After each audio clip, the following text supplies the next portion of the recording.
ग्रीष्म प्रवाह हो ये विभाग 24 घंटा तप्तर थाए 365 दिन तप्तर थाए। अतीत विगत गोटे वर्ष भितर आम बंजार भी सामना कलु, दाना बात्यार भी सामना कलु, अदिनिया वर्षार भी सामना कलु, ग्रीष्म प्रवाहर भी सामना कलु, किंतु से सबू को सामना करिबारे राजस्व एवं विपर्यय परिचालना विभाग संपूर्ण सफल होईछि, जो थिरे जीरो कैजुअलिटी रे गोटे वर्ष आम अतिक्रांत कलु। एबे पुणी मौसुमी आसिक पहुंची गलानी एवं एबे भी अदिनिया वर्षा एवं मौसुमी वर्षा एवं लघुचाप जनित वर्षा रे ओडिशार विभिन्न जगार मध्य क्षयक्षति होईछि। धान मंडी को आनिबा पूर्व, धान काटिबा पूर्व धान फसल मध्य बहुत जगार नष्ट होईछि, पनीपरिबा मध्य नष्ट होईछि। एवं ये बाबद रे 4 दिन तले मु 30टा जाक जिला कलेक्टर सांगरे समीक्षा बैठक करथिली एवं सेमानकु निर्देश देथिली जे 3 दिन भितर क्षयक्षतिर रिपोर्ट राज्य सरकार पाखु पठेबा पई। ये भितर आउ गोटे आइटम मध्य आमे प्राकृतिक विपर्ययर तालिकार पुरैछु 9 नंबर आइटम, जे अदिनिया वर्षा मध्य प्राकृतिक विपर्यय भाव में गणति हेबो, तार मध्य आमे क्षतिपूरण देबो एवं थरे देई सारिछु 291 कोटी टंका। विगत अदिनिया वर्षा रे लोकंकर क्षयक्षतिर क्षतिपूरण आम दे सारिछु।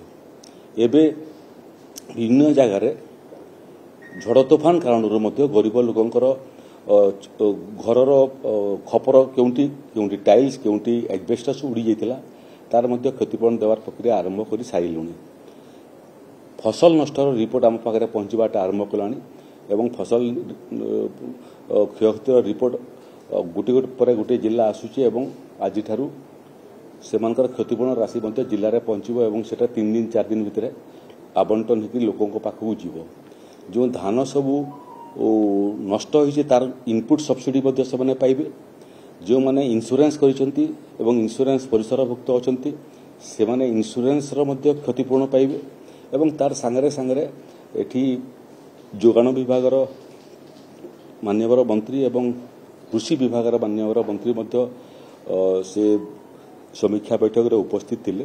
सेतिरे आमे निष्पत्ति करिछु जो धान उदा हेतिबो ताकू जो आधुनिक जंत्रपाति आमे संग्रह करिछु एवं मार्केट आडे रखिछु, सेठे से धान को सुखेवा एवं से धान को बिक्री करिया पे मध्य राज्य सरकार प्रक्रिया आरंभ करि साइलेनी। एबे आगामी दिन रो मध्य जेहेतु मौसुमी पहुंची आसिलानी एवं बहुत जगार तली अंचल रे पानी पसी आसे, ताकू मध्य पूर्वर ठीक ठाक करने नगर उन्नयन विभाग एवं पंचायती राज विभाग को मत निर्देश दिया साइलानी।